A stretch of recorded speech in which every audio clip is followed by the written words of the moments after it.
রেলগাড়ির কামরায় হঠাৎ দেখা, ভাবিনি সম্ভব হবে কোনোদিন। আগে ওকে বারবার দেখেছি লাল রঙের শাড়িতে ডালিম ফুলের মতো রাঙা, আজ পরেছে কালো রেশমের কাপড়, আঁচল তুলেছে মাথায়, দোলন চাপার মতো চিকন গোর মুখখানি ঘিরে। মনে হলো কালো রঙে একটা গভীর দূরত্ব ঘনিয়ে নিয়েছে নিজের চারদিকে, যে দূরত্ব সর্ষে ক্ষেতের শেষ সীমানায় শালবনের নীলাঞ্জনে। থমকে গেল আমার সমস্ত মনটা। চেনা লোককে দেখলেন অচেনার গাম্ভীর্যে। হঠাৎ খবরের কাগজ ফেলে দিয়ে আমাকে করলে নমস্কার, সমাজবিধির পথ গেল খুলে, আলাপ করলেন শুরু। কেমন আছো, কেমন চলছে সংসার ইত্যাদি।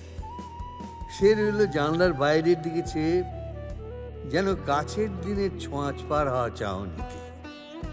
দিলে অত্যন্ত ছোট দুটো একটা জবাব, কোনোটা বা দিলেই না।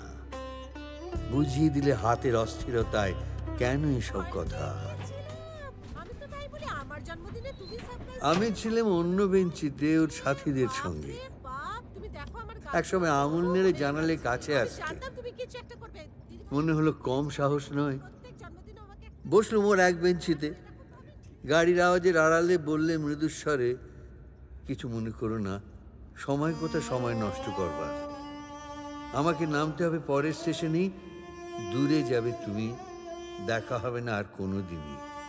তাই যে প্রশ্নটার জবাব এতকাল থেমে আছে, শুনবো তোমার মুখে।